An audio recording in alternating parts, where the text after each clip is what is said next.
Shrestha closed a client, I think, recently in the last couple of months worth $3,000. I would love to know the journey about that. Like, Yeah. So basically, this was something I got from a Facebook group and I applied to it.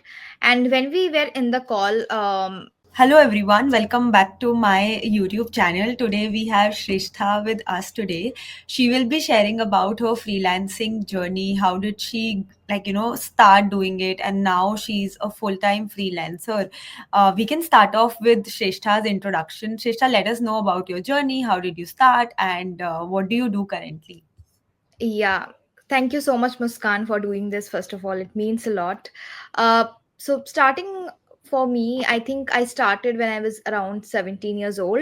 And I started as a content writer, and it was back in the period of COVID where like everyone was trying out something. And I just wanted to do something with the internet because I was everywhere there was something happening in the internet. And I was like, I have like ample of time and I need to do something to just like get rid of my boredom. And that's when I exactly started like content writing. And this was when I didn't have any guidance or anything. I just went to Facebook groups. I started applying for the whatever I got there. I specifically used to beg people that just give me some work. I want to do something. I like wrote a lot of articles like for free just to get some experience. And from that I slowly shifted to marketing, and at the present now I do marketing. So I basically serve coaches and founders with Instagram and LinkedIn marketing. And yeah, that's about how the journey is going right now.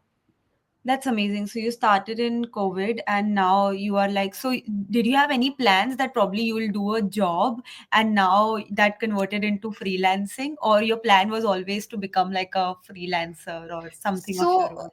yeah, I knew that I want to do something of my own, but I didn't know what would be the plan or how would I do that. So when like freelancing happened, I was like, okay, maybe this will be a side thing, because with content writing, I was not able to do like much good with that. I was like what earning 380 rupees, 400 rupees a month like that. Mhm. And again, I also didn't have any guidance. So I basically thought maybe this can be like a side thing where I can just use it to like fill my pocket money and all that stuff. And then slowly when I shifted to marketing and when the good money started coming in, then I was like, maybe I can think about it as a Me, career. I And think then also. yeah, and then I was like, okay, fine, let me just like take it seriously. If something like, I gave myself the period of my college, that whatever years you have in your college, take it as a experimentation period. If this business takes off, well and good. If not, we will do masters and whatever, maybe professor or UPSC, whatever like you want to do, you can do that. And but then that college period kind of like my business just took off. So yeah. Interesting. So you were in college, basically, like the Hmm. COVID time was your college time, Hmm. and then Hmm. you started off with these things. And Yeah. coming to clients, right? So, like, if you can help us with some numbers or something, like who has been your biggest client till date, or in terms of revenue numbers, so that do you think people can actually look at freelancing as like a full-time thing and Hmm. can skip the normal job rat race that is there? Do you think that is sustainable? Yeah, so when it comes to my clientele, I mostly work with international clients, and till now, there's a client we have been able to get to like 84,000 followers till now, and we are Wow. still growing. And I think we did it around like within a year or so. So that's one of the biggest case study client. And other than that, when it comes to like making it a full time career, yes, it is possible. It's just that it's not easier than a 9 to 5 job.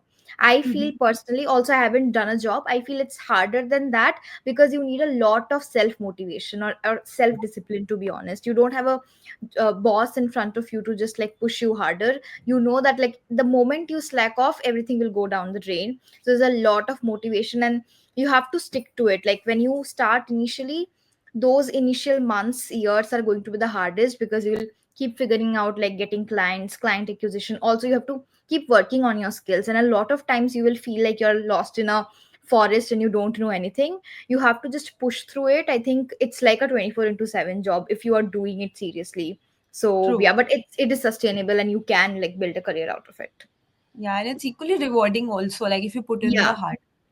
Okay, you mentioned very interesting thing that you got interest into marketing and then you started serving people with content writing through Facebook Hmm. groups and everything.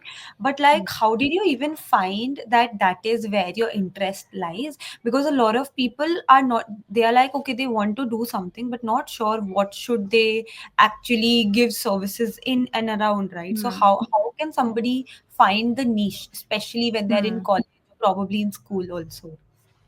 Okay, I think this starts with the initial research. First, you have to look up to Google and understand what are the services that they can provide. So, when Mm-hmm. you search on Google, Google will give you a list of services. For example, copywriting, content writing, marketing, funnel designing, and then search individually what these services are, and then see what you can relate to or what you can do. So, for example, when I searched about the same, content writing was something which I felt okay. I used to write blogs, I used to write poetry, and I felt okay, this is something I can do after I do some research here and there. And then I started with content writing, and after I served like 5 to 6 paid clients in that industry, I just understood that this is not for me. This is something that I do not enjoy. And then Mm-hmm. I realized that maybe I can do social media management or marketing, because I before I started this, I used to have a like booktube channel. I used to review books. I Okay. also had like my personal Instagram where I used to review books and basically create content around books. So I realized it's something I'm passionate about. Maybe I can help others with their content creation strategy process. And that's how I shifted to marketing. And I started with obviously serving clients at free for first, and then obviously charging them some minimal amount. And then I realized, okay, this is something I would like to do every single day. So again, you Um, have to start somewhere to understand what is working for you and what's not, and then slowly you will find your path. But before that, try to use Google as much as you can. If you are not working on your research skills, if you're always thinking that someone will come and spoon feed you, it's not going to happen. Again, it's real world, it's not school anymore where your teachers are going to come and true. spoon feed you. You have to use Google as much as you can, use your research skills, and see if this is something you want to do or not.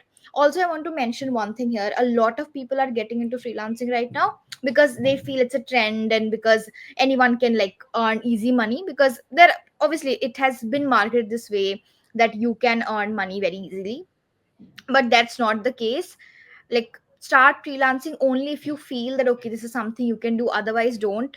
Like, Yeah, there's nothing wrong in doing normal jobs. Like, it's fine. it's true. it's also good. Like, if you're passionate about doing a 9 to 5 job, go ahead. You don't have to become an entrepreneur just because everyone is saying it. So yeah.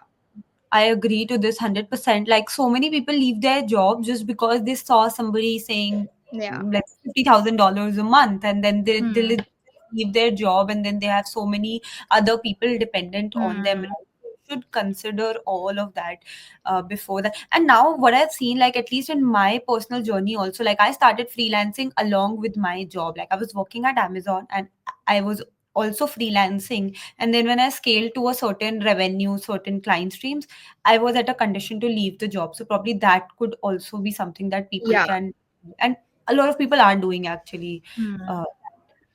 Uh, Amazing. So that is how basically you find out your niche. That okay, Hmm. like try out different things, whatever you find interesting, double down on that. Yeah. Now coming to the next part, can you help us with the workflow? Like for example, how do you approach the client, right? Let's Hmm. start one by one. So what is the number one step? Of course, you mentioned Facebook groups, but Hmm. now like that was when you started. But now what are the Hmm. various places where people can actually look for clients when they are starting off? Because I don't Hmm. think international clients they can get when they are starting, right? So starting with Hmm. what all areas can they Yeah. be Okay. explored? So even when you are starting, start with Facebook groups, because Facebook groups are the places where international people hang out.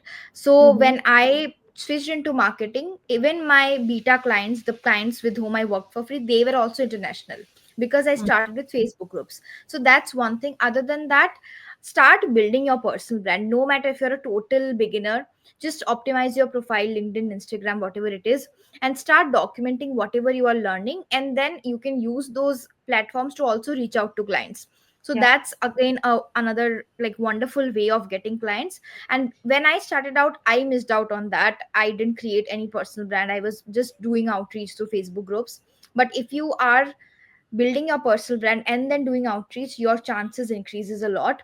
So 100%. start with that, and once you approach somebody, obviously like make sure that you are also engaging with their content, and also making sure that you're providing some value upfront rather than just like pitching for like the money. So yeah. Understood. And when you say work for free, so a lot of times people might take undue advantage of you. Hmm. So like, how should a person even decide that whether this client is worth working for free or not? So like, how did you filter out those people? Otherwise, that's just endless working for free, right? So how Yeah, do you yeah. do stop So also? yeah, so first of all, when you are just starting out, work for free for at least three people, and that's it. And Mm-hmm. you can either give them a month of free work or like 14 days worth of free work. So Mm-hmm. whatever you think is convenient to you, because sometimes it also depends on your confidence. Sometimes you might need little bit more days of work to really get that confidence on you. When I started, I used to give 14 days trial, and Okay. after 14 days I used to tell those people that if you now want to continue, you have to pay for the services. And for all the beta clients, again, when you are starting out, I am not sure if this is advice people would like to take, but follow your intuition. When you talk to people, you will understand if this is a genuine person or if this person is here to just scam you. So the Yeah. way a person is talking to you, the way person is responding to you on chat will tell a lot about them. So one pro tip is, no matter if it's a free client or it's a paid client, get on a call with them and then Yeah. ask them a good questions. For example, what's your business, what are your goals like? And when you see people replying those questions in a genuine manner, you would understand, okay, this is a genuine client. Even if you're working for free, at least this person will give me some testimony or something. But True. if the person is not good, or let's say they are just doing it for the funk, you will understand it through the energy, the way they show up. So get on calls with them to understand if they are even serious about it or not, and that's totally fine. And also, like, when you build that boundary that either I'm going to work for 14 days or 1 month, it's going to be fine. So yeah. True. Yeah, that's interesting, right? Because working for free, sometimes people take it in a very wrong way. Yeah. But like working for a very less amount or free also sometimes, but like you are building your portfolio in the start, right? Hmm. Because let's say, how will you pitch like to bigger clients unless and until you have a solid portfolio and results? So that really helps. Cool. And then, like, let's say this is how we get clients. Now, what are the next steps? For example, we can cover the onboarding steps. Like, what does the onboarding call looks like? For example, we can talk in terms of social media management because I think that is your area of expertise. So, like, once you onboard the client, what are the next steps that a person should do? Yeah. So once a client agrees to work with you, first is obviously you send the contract, you send the invoice, and then you get them on a proper strategy called onboarding call. And in that onboarding call, you ask them a lot of good questions. For Mm-hmm. example, what does your business do? Why does this business exist? What's the story behind your business, your target audience, your brand, your visions, your goals? And when you have all these questions answered by the client, then you know, okay, this is what I need to work on, this is what they like, and then you start working on the content.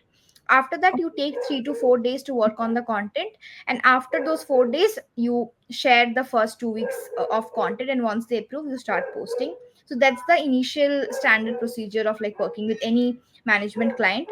Also, one thing, when they are talking in the call, try to understand the nuances, the way they speak, the way they use certain words that will help you catch the voice of your client. So this is Mm-hmm. something, for example, a lot of people would like to say, goals as dreams, or dreams as goals. So Yeah. these few nuances you only understand when you listen to that person, and when you try to like grasp whatever they are saying. So that's Yeah. like a secret behind understanding or catching someone else's voice, because again, it's very hard to write like someone in just 3 days or 4 days. But when Yeah. you are very serious about the details, and when you are focusing on the details, you will be able to do it. So yeah. Got it. So the first step is the onboarding email, then the Yeah. invoice, then the process starts. Any tools or anything? So like, is all of this is manual, or do you use any tools or something that you would recommend to freelancers that probably would make their job easy? Yeah, so you can use Zapier to automate like the contract invoice and the onboarding email, and also like you can use any scheduling tool to just schedule the call. So this will just block your and your client's calendar. And after Mhm. the call is done, you can use Airtable or any other project management tool like Notion. And if you think those tools are way too confusing, you can just go to Google Sheet, create a content calendar, put all your content there, and share it with the client. So always make sure whatever you're doing, try to keep less friction and try to do it faster so that the client doesn't have to wait for you. So whatever Un- you're doing, make sure your work is so clean that the client doesn't need to tell you that, oh hey, you didn't do it. So Hmm. it's fine if you are waiting for the client, but the client shouldn't wait for you. So Yeah, yeah. yeah, that never happens like reverse. You Yeah. should never be late. That makes sense. You mentioned about the invoice, right? So, for example, for like here, the audience is probably freelancers who are just starting out. So, how can they charge? Is it like 100% upfront, 50-50, 70-30, or like everything at the end of a month? So, how should they structure their payment procedure? And how should they ensure that the payment is not late? Because this is something I'm not sure if you have also faced it, but I have faced it in my journey, that getting the payment is the most like, it's very like to and fro, that like you send the invoice, then you have to send a reminder and everything. So how do Yeah. you tackle with that part? Yeah, so always take 50% advance, and just make sure that you're not taking another 50% after the month end. So you're taking another 50% by the mid month. So Okay. first month, like at the first of every month, you take the 50%. At the Mm-hmm. 15th of every month, you take the second 50%. And in the Okay. contract, you have to mention that if you get late by the due date, you will charge 5% extra. So let's say they get 2 days late, then that will be 10% extra. So Mm-hmm. once you add that clause to the contract, they know what they are doing. So make sure that also you are giving them time, so at least try to send the invoice at least 10 days before, so that they know, okay, I already got the invoice, so that you are also not late, and they know that, okay, we had this in contract and I cannot get late by for paying the invoice. After I've installed this system, I think like no invoices have gone late. So yeah. Hmm. Interesting. Yeah, I think this 15 days wala is something that is new to me also. Like usually I've heard 50% in the start, then 50% at the end. But yeah, mid-month people can also explore. Interesting. And the tools, probably I'll just mention all the tools that you have mentioned in the description box below. Got it. Coming to the pricing, so how do you determine the pricing of your services? Like, do you charge hourly per project, or like do you have certain packages? And what will your suggestion be to, let's say, some new freelancer? How should they start with the pricing of the services? Yeah. So firstly, I charge like package wise, like hourly charging. I feel it's not really recommended, because as you start growing and as your expertise grows, your time becomes less, but still like you will get paid less or same. So that's not really recommended, and like hourly payment is not scalable. Now, as a new freelancer, what I would recommend is start with like a industry basis. Don't go for anything lower than the industry rate. So go to Mhm. Fiverr or Upwork to understand what are the industry rates right now, and accordingly set your packages. And once you work with, let's say, two clients, make sure you are like increasing your package, because now you have the credibility, you have like worked with two clients, and you can increase the charges. So yeah. Understood. And for example, a social media manager, let's say somebody is coming and being like, manage my entire Instagram. It's a brand Hmm. page, for example. So, Hmm. what can a new freelancer charge? And then what can an experienced freelancer charge? Like, what should be the price range? And what can the deliverables be also? You can mention that. Yeah, okay. So for a new freelancer, they can start with, let's say, 3 posts per week, analytics report, trend research, competitors research, all that stuff. And because they will be new, so they can start from 15K to 18K per month. And for Mhm. an experienced social media manager with the same deliverables, let's say, if they have proven results of working with the brand and they have got the experience, they can easily start from 45K, 50K. Got it. And this is for Indian clients. So, Yeah. does the prices differ based on like if the client is Indian or if the client is international? Yeah, a little bit. It also depends on you. Some people like to charge the same for both Indian and international. I have the prices that I have different prices for Indian and international clients. So in this case, I would recommend that if you are charging like an international brand, you can start from like $500, and if you Hmm. are a expert, then you can easily start with like 700 to $900. So yeah. Let's let's see into this topic about the availability and deadlines, right? So how do you manage your time and workload? Because what I know is like freelancers are juggling, it's like a one person's army, right? Hmm. You like, you are content writers, designers, everything. Or like, if you have a team, you can discuss about that also, like how do you manage a team, how do you hire people, but like how do you manage your time so that you make sure that each and every client is getting the amount of time that they deserve, and like you are able to deliver the best to each and every person coming to you. Yeah, so when I used to work alone, I always make sure that I take like less number of clients, either 4 or 5 clients max. And I used Mm-hmm. to like, that was like convenient for me. But the moment the clientele grew, I started delegating the work. For the Yeah. longest of time, I used to work alone. Like, I remember I didn't get to get any time for myself when I was in college, because I was juggling college and this five plus clients. And that was the time I realized I need to delegate work.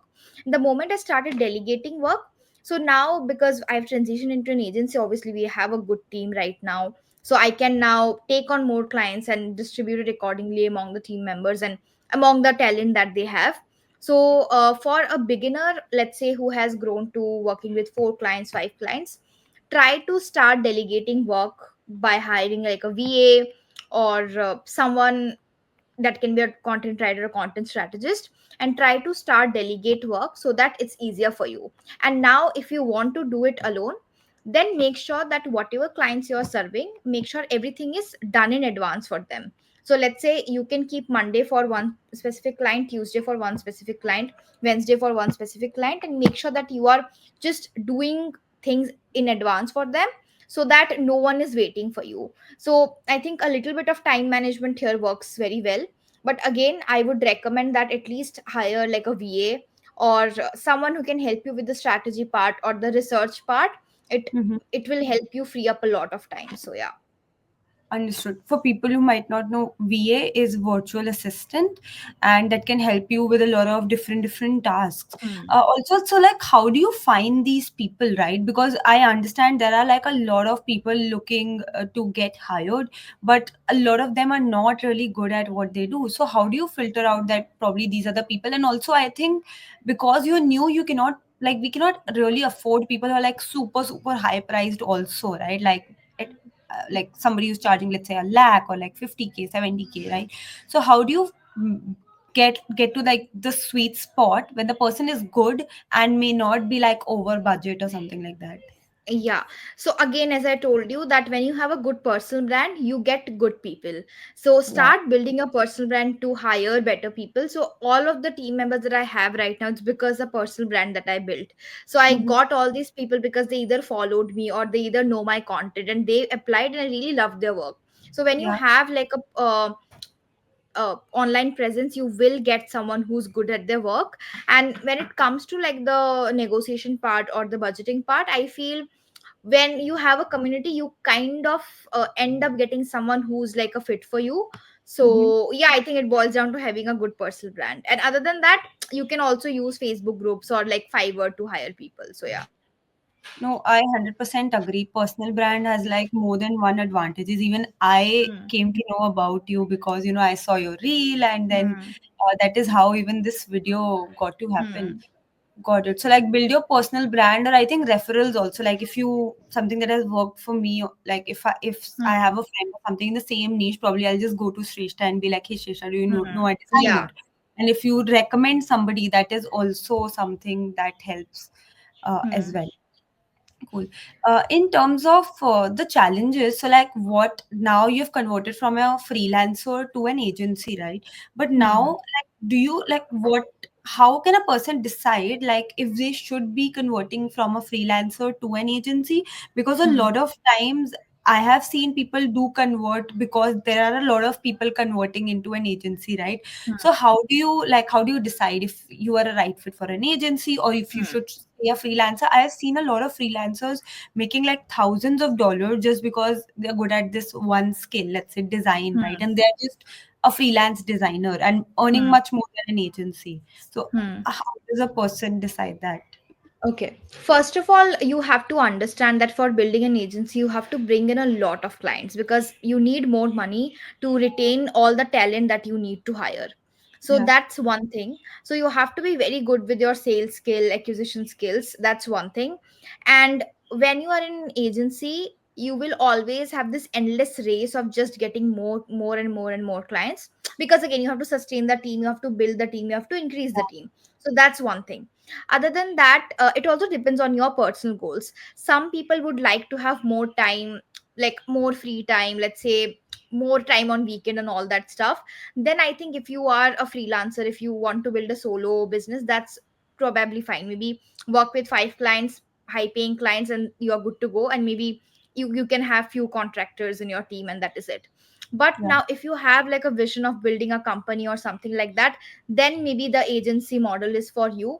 Again, don't go for the trend. It's not that agency people are earning way too much money, because again, even if they're like, let's say, making a lot of money, they also have like a team to take care of. They also have a lot of expenses to take care of. But Yeah. if you are doing it on a freelancing level, you get to take a lot of profit home, and that's something. And then again, plus you will get a lot of time freedom. And True, trust true. me, there's like, when you are building an agency, it's just not about like client acquisition or your own skills. It's also about like being a leader, like maintaining the team, hiring, understanding like how to retain the talent or how to find good clients. You you have to learn so many things when you are like building an agency. Because I am in this process right now, that like people management is a big skill. If you want to build an agency, there will be a lot of fires that you have to put out every single day. You have Yeah. to make sure that clients are satisfied, you have to make sure that you're getting new clients, you have to make sure your team is happy. So there's That a is the lot thing, of, like your team yeah, should be satisfied. Yeah. yeah. So there's a lot of dynamics that goes into like building an agency. So only sign up when you know that you are ready for it and you Yeah. want to, and you're okay with that. So to be honest, right now, like I work like 12 to 13 hours a day for like minimum, and sometimes it also stretches, and I am okay with that. Like, to be honest, although sometimes people management gets to me, but I Mhm. really love doing it. I envision myself handling like 20, 50, 50 people, 50 team of people. I'm okay with that. I want to build like a company, and I'm okay with that. But this is not everybody's goal, and that's totally fine. You don't have to feel FOMO just because you're not building an agency. So Yeah. stick to whatever you know. If like you are working with good 5 clients, like be happy with that. Like sometimes you also need life, so just like be happy. You don't have to just like get into race True, unnecessary. Yeah. true. Yeah, you should not follow somebody else's path just because it worked out for them, may or may not Yeah. work out for you. That's interesting. I have also seen like if you're a generalist, like if you're a generalist, maybe agency is good for you. Like if you are not in love with that one skill, but for example, if you are in love with that one skill, like you love design, then Hmm. probably converting into an agency is not the most ideal thing because then you might not be able to spend your time doing that skill. Like now Hmm. most of your time would go in managing people rather than writing content, I'm assuming. So if you Yeah. love the skill, then probably freelancing is the way to go. Got it. Let's talk about Shrestha's current portfolio now and probably like how much does Shrestha charge to her current clients and what did she start off with? So yeah, if Shrestha, you can help us with that part. Yeah, sure. So basically, in my current portfolio, I have all the case studies lined up and how I can help the future prospects or future clients. Mm-hmm. So my earlier packages used to start from 250 to $350, and now I charge like my basic package starts from either 800 or like $1,000. Okay, and then based on how much or like what kind of services a person wants, you can keep exploring. And this is for Indian or international clients. International clients, and for Indian clients I started with 10K a month, and now like my basic package starts from like 40K. 40K a month. And like, Hmm. what are the deliverables that you give? And also, like, is it okay for a social media manager to promise the number of followers or the number of engagement? Because a lot of times people do ask that, like clients. So how Hmm. do you tackle that question? Okay, so if you have like a lot of good case studies and you are confident about like giving them a number of like set number of followers or like a percentage of engagement, you can guarantee that. But if you don't have any case studies, I wouldn't recommend that. Although we have a lot of case studies, I do not guarantee anything like that, because Mhm. it depends on a lot of things. It depends on how the client is showing up, it depends on how the client is shooting certain stuff, it also depends on how much they are going to be active in the whole process when we start working together. So I do not guarantee anything, but because my case studies are really good, like it helps, it just becomes easier to build the trust.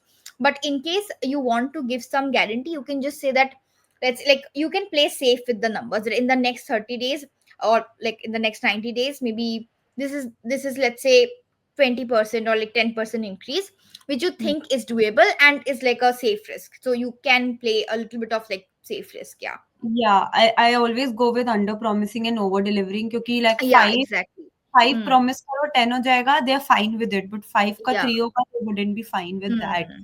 True. 100%. And like, of course, if you have case studies, that is like, you can back your numbers with Yeah. that. Perfect. And in terms of pricing, I think as Shrestha mentioned, you can start off with a low price, or like if the company is really good, it's adding a lot to your portfolio, you can also do free for some time, and then you Hmm. can gradually increase your pricing.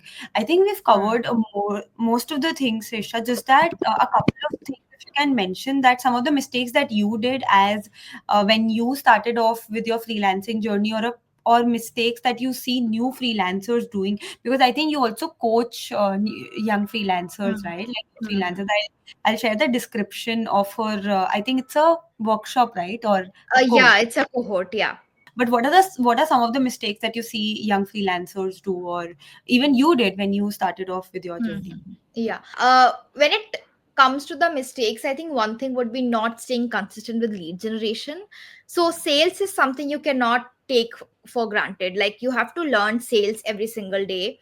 Like you have to get on like sales calls with your prospects every single day. So like start talking to your customers in DMs every single day. That's really important. No matter Mm-hmm. if you're a new freelancer, if you're an experienced freelancer, that doesn't matter. Like talking to your prospects every single day is should be like a must.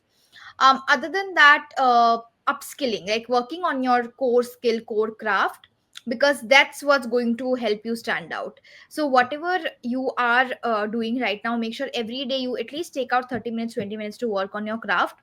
Because again, now AI has come, so many things have come right now. So if you don't keep yourself up to date, again, it will be very easy for everybody to replace you. Yeah. And third would be again, giving your time to learning from experts. Okay, now that doesn't mean you have to give like thousand of dollars to someone else. Obviously you can go ahead and hire a mentor for sure. But in case you're not able to afford any mentor at all, you can just go to their online stuff, whatever free content they share, whatever they are doing in their journey, just follow that, just take inspiration from that. You will learn a lot of things. For example, right now if you're listening to this podcast right now, maybe you can learn from my mistakes and not do it in your own journey. So whatever Yeah. is it, like just study the experts and see what they did in their journey. A lot of things will get easier for you. And lastly, network with people, because this is a lonely journey whenever you are building like a product, you're a freelancer, or whatever you're doing in the entrepreneurial journey. It's always going to be lonely. Like make your network, like build a support system who understands your job and who understands what you are doing, so that they can come and help you, whether it's for referrals or whether it's for just emotional support. You need people around you. So just Yeah. build a proper support system, because you are going to need it as you grow up, as you grow, scale, and even when you like deal with difficult days. So yeah. True, true. Just one advice, even I would like to add, is that do not, like, even if you're a freelancer, do not take like all the clients. Like, if the client is toxic, you should learn to say no to a toxic client also. One Yeah. mistake that I did initially, I was like, okay, maybe this is normal. But then I understood, no, it was not me, it was the other person. So you should start saying Exactly. no also gradually. Maybe not in the start, but after a certain point of time, you should learn to say no to people who are not in your. Yeah. And adding to that, like your mental peace is above everything. Like your Yeah, mental peace is above every single thing. So if you think that a client, so remember, a toxic client can eat your space so much that you might not be capable of like taking another good client. I So make agree with sure, you so yeah, much. Yeah, exactly. So make sure whenever you understand that the pattern is not healthy and it's something that is like draining your soul, like run away, like run the other way, like just just do it, because you need your mental health to be really good if you want to keep serving clients and keep like doing good at freelancing. So yeah. true. I remember having one international client. She was based out of, I think, US, and she used to call me at like most random times, at like 3 a.m., 4 a.m. because Yeah. she was in US. Yeah. You like international clients are also super supportive. Like people, Hmm. like if they are good, they would respect your Yeah. boundaries and what time zone are you living in, right? So you Yeah. should consider all of that factor, because that will definitely take up so much of time कि वो तीन लोगों का time एक जना is taking. So even if they are paying a Hmm. high amount, that is not sufficient, Yeah. or charge like a huge, like a great number to them. If they are giving that number, fine, but still mental peace is of course above anything else. Yeah. Perfect. Sure. Also, very interesting thing, Shrestha closed a client, I think recently in the last couple of months, worth $3,000. I would love to know the journey about that. Like, how did you pitch to them? What was the journey like? And then what are the services that you're offering, etc. Yeah. So basically, this was something I got from a Facebook group and I applied to it. And when we were in the call, that person wanted a lot of things. And usually, I wanted to charge my usual like $1,000. And when the person mentioned that he needs like like 3 to 4 platforms, YouTube, Instagram, LinkedIn, Twitter. And then I was like, okay, maybe I can charge a little bit more. And something just like told me, maybe my inner voice or whatever you call it, that like just go about like just charge $5,000, just ask. The worst case scenario, the person is going Yeah. to say no. Yeah. And again, 5,000, like charging $5,000 is still a big deal for me, because I have not charged this high for any client till now. At least I have not reached that space yet. And I was like, okay, let me just try it. And when I said that, okay, for everything that you have mentioned, it's going to be $5,000. And surprisingly, the prospect, he obviously he was shocked, but he was happy with the price, and he was like, you are expensive but you're worth it. And that Yeah. was the time my glass ceiling broke. Okay, I can charge more. Like it's Yeah. not something that's like a weird unknown number. Like it's something that is happening in the industry, and it's fine. And then he also started calculating, okay, if I will be able to accommodate or not. And then we again booked a follow-up call, because again 5,000 was a very big number for him. But that day I was very happy, because the one thing is that I just understood, okay, I can, that ceiling kind of limiting belief broke that day. And I remember crying after that call so much, because I was so happy that okay, at least I could do something. And after that week, we obviously got on the call and he had a few questions. And then I said, okay, the least I can do is 3.5K, and I adjusted deliverables few here and there, and he was Mhm. okay with that, and we closed the deal and we started working. So I Mhm. feel, because I quoted 5,000, I was able to negotiate it back to 3.5. If I had Yeah. quoted low, I had to quote even much lower than that. And like True. that was like, and because from 5,000 to 3,000 is a doable number. That Yeah. was obviously that we did. So And that was because one thing. also, like you were managing so many other platforms, right? So that Yeah. one fee that you initially had was for one platform. Yeah. Yeah. So I think that that was it, I would say. One thing that helped a lot was providing a lot of upfront value in the sales call. Like I shared a proper strategy around how his LinkedIn can get better, how what the Mhm. strategies that he can use. So that was a lot of free value that I gave him. So, and I also told him that if you want, you can just use it. And he ended up using a lot of posts on his LinkedIn as well, and that performed well. like just for free. I just gave it away. I said you can go ahead and use the strategy if you want to, and he did use that, and he loved that work. So I think sometimes you should give your work again, as I told in the beginning, right? When you talk to someone, you would know if that person is genuine or not, if they really want to work with you, and if they're really serious about it. So Mhm. accordingly, you have to deal with people accordingly, and you will learn it as you go. Sometimes, as in your initial months, you might get scammed, you or you might not understand. But as you keep learning with people, like working with people, as you keep learning, you also like just develop that initial, I would say, instinct to understand if that person is good or not. So yeah. True, true. And also, like as you mentioned, right, you can ask them for a lot of information, for example, their website or like their social media and everything. You do get a good understanding.